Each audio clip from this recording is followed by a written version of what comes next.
Hi families! This video is to accompany page 7 of the Basic Skills Packet, Order of Operations. I'll zoom out a little there.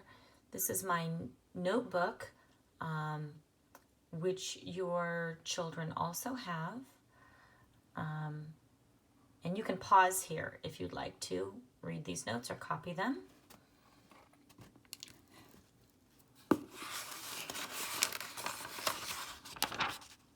There's an example that you can also pause on. I'll also do a short mini lesson. Okay, so let's go ahead and do a problem using order of operations. So when we use order of operations, we use the order, please excuse my dear Aunt Sally. Parentheses first, then exponents, then either multiplication or division, whichever comes first when reading left to right, and then addition or subtraction, whichever comes first when reading left to right.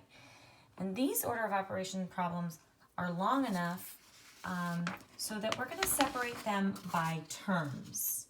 Okay, so I'm going to go ahead and do number 5 as an example from page 7, or excuse me, from page 8 of your packet. It's pages 7 and 8. 15 divided by 3 plus 7 times 8 plus 1 minus 6.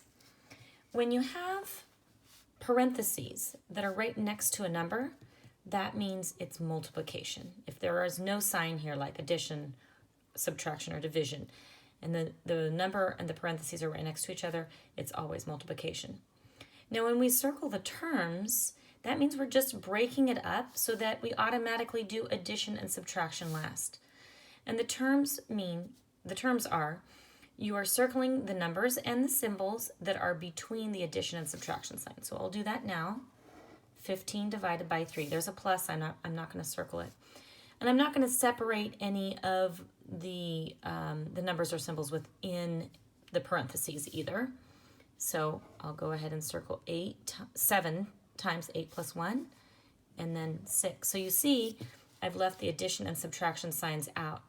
Now we can just work on the terms, okay? So here's the first term. It's only one operation in there, which makes it really easy.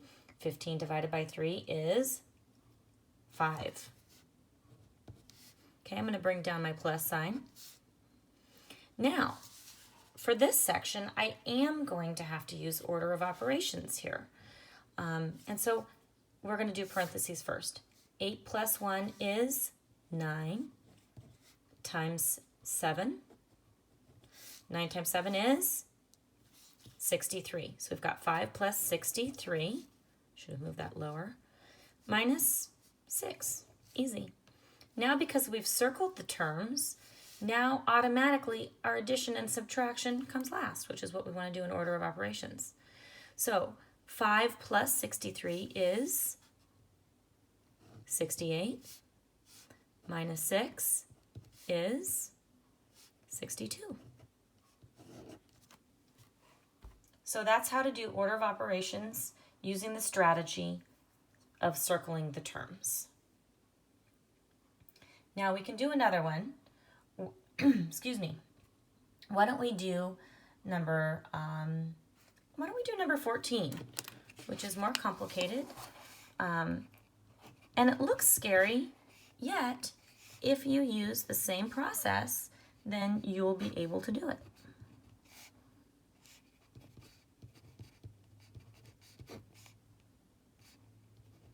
Okay, let's start by circling the terms.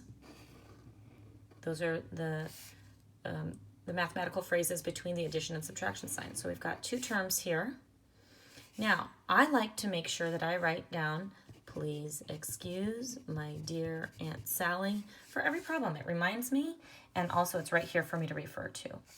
So if we look over here, we have got, well, we don't have any parentheses, so we've got exponents, right? Right here.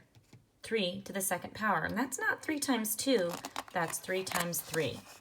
Okay, so I'll actually rewrite this like this. 3 times 3. It's 3 multiplied 2 times over, okay? 3 times 3. And so we have to do whichever comes first, left to right. I'm going to go ahead and multiply this out now. So 18 over 9. Now, what is this sign here? This sign is always a division sign, right? And so we're going to go ahead and divide. 18 divided by 9 is 2. Okay, let's bring down our addition sign. Let's go ahead and do this as well. So let's multiply this out so it becomes a fraction.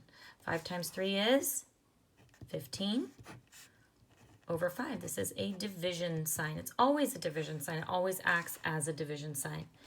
So how many groups of 5 are in 15? 3. So these are also improper fractions, so we're just making them into whole numbers, okay? 2 plus 3, excuse me, is 5. Okay, so those will be my examples. Go ahead and pause the notes if you need to, and most of your children should also have those notes, and I will give you answers to these problems tomorrow.